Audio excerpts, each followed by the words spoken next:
Halo ke jingdawa penteri kami yak inline permit ILP Menteri Badi Khmih yak tanat community and rural development ke sarkar jelau bah melet sandoling ulapun pau bulaya keren yak ni kamat bat wamit sya hak jigendu ulong ba empat dan na pedeng ki menteri kampoi yang ke sarkar India ki bela yak alat yak nong song snong ke jela ban yak keren hadu ki buar bahalor ba penya yak kari India ulong ba dei tang ke sarkar ke bela yak alat ban yak keren yak kamat ILP ulong ba kumunong hikmat ke people democratic foreign PDF ukermen ba ke jingdawa kan urlong.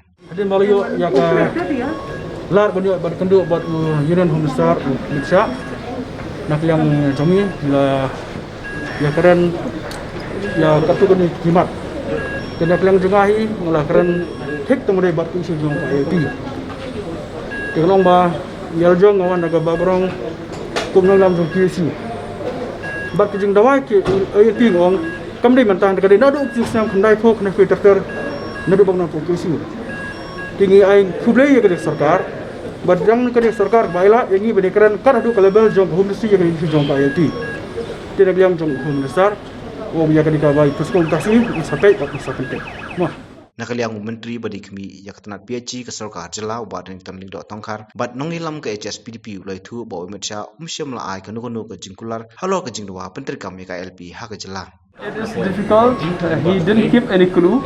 We do not understand. Of course, he just smiled. He just smiled nicely. So when Hamlet he raised about ILP issue, he smiled nicely. There is no assurance. He just keep listening. Of course, this ILP, you know, we have passed a resolution, so it's not a new thing. Everybody, we are on the same boat, the same page. We want ILP, but he didn't give any assurance. In the name of the party HSPDP also, even though I'm a minister, I have given a letter to him reminding the government and requesting him for the amendment of 6th schedule to amend the 12th para, 12th AB of the 6th schedule. So that I have given the letter also to him.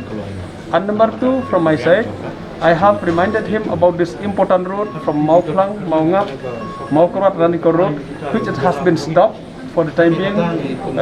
So I have requested him that if possible, if that letter from the ministry which stopped doing all this DPR, I have requested if it can be exempted for this particular road because it is very important. I have explained to him the importance of this road, and he spoke also to the Honourable Minister, and of course Chief Minister is there with us, and everybody they agreed that this road is important because it's like a missing link.